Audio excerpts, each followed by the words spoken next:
Hello అందరికీ today recipe వచ్చేసి gobi Manchuria ఎలా చాలా చూపిస్తాను. గోబీని ఇలా సన్నగా కట్ చేసుకొని పక్కన పెట్టుకోండి. స్టవ్ మీద గిన్నె పెట్టుకొని వాటర్ వేసుకొని కొంచెం సాల్ట్ వేసి వాటర్ బాయిలింగ్ అవుతున్నప్పుడు మనం ముందే కట్ చేసి పెట్టుకున్న గోబీ మొత్తాన్ని వేసుకొని ఒక 5 మినిట్స్ ఉడికించుకొని మిక్సింగ్ బౌల్లో వేసుకొని కొంచెం సాల్ట్, కారము, ఒక స్పూన్ కార్న్ఫ్లవర్, మైదా, రైస్ ఫ్లోర్ వేసుకొని మిక్స్ చేసుకొని లైట్గా వాటర్ అనేది స్ప్రింకిల్ చేసుకొని మిక్స్ చేసుకొని పక్కన పెట్టుకోండి.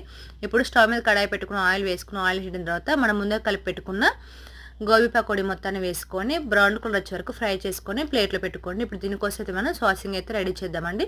స్టవ్ మీద కడాయి పెట్టుకొని ఆయిల్ వేసి ఆయిల్ హీట్ అయిన తర్వాత సన్నగా పచ్చిమిర్చి, వెల్లుల్లి, ఆనియన్ వేసి కాసేపు ఫ్రై చేసుకోండి. ఇప్పుడు దీంట్లో అయితే మనం సాస్ అనేది యాడ్ చేద్దామండి. Red chilli sauce, tomato sauce, soya sauce, vinegar అన్ని సాసులు వేసి కాసేపు కలుపుకొని కార్న్ఫ్లవర్ వాటిని మిక్స్ చేసుకొని వాటిని కూడా వేసి మనం ముందుగా ఫ్రై చేసుకున్న గోబీని కూడా వేసి ఒక 5 మినిట్స్ నుంచి కొత్తిమీర గార్నిష్ చేసుకుంటే గోబీ మంచూరియా రెడీ అయిపోతుందండి. మీరు ఒకసారి ట్రై చేసి ఎలా వచ్చిందో కామెంట్ చేయండి. Thank you.